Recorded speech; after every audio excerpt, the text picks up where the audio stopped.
लगला न दुआर है सादा शिक्षक के विकास दुल्हवा लगला न दुआर है धीरे धीरे जी दुल्हा धीरे धीरे जी धीरे धीरे जी दुल्हा धीरे धीरे जी जय है अपन ससुर गलिया धीरे धीरे जी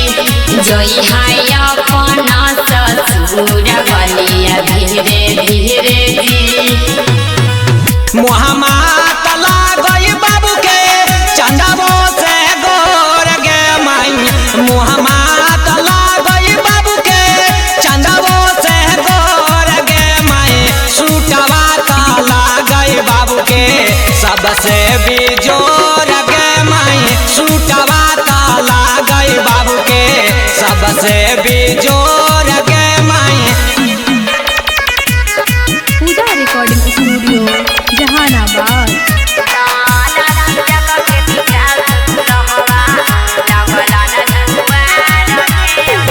कहमा के मूंगा मोती कहमा के रीत है कहमा के मूंगा मोती कहमा के रीत है कह के भी कसा दुल्हवा मौरिया साहित है कह के भी कसा दुल्हवा मौरिया साहित है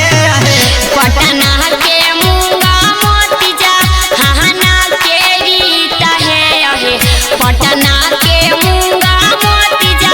हहना के रीत है सादा शिक्षक के विकास दुल्हवा मौरिया सहित है सादा शिक्षक के विकास दुल्हवा मौरिया सहित है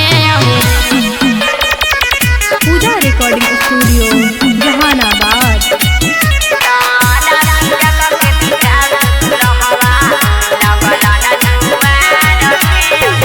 कहमा के गाड़ी घोड़ा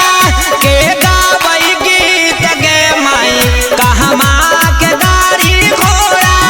के गावई गीत गे माई कह के भी कसा दुल्हवा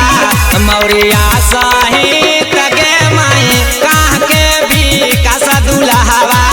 मौरिया सहित गे माई। पटना के गाड़ी घोड़ा राजुगा वही गीत गे माई पटना के गाड़ी घोड़ा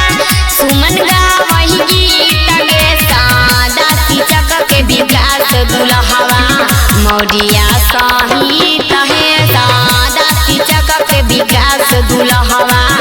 मौरिया सहित है।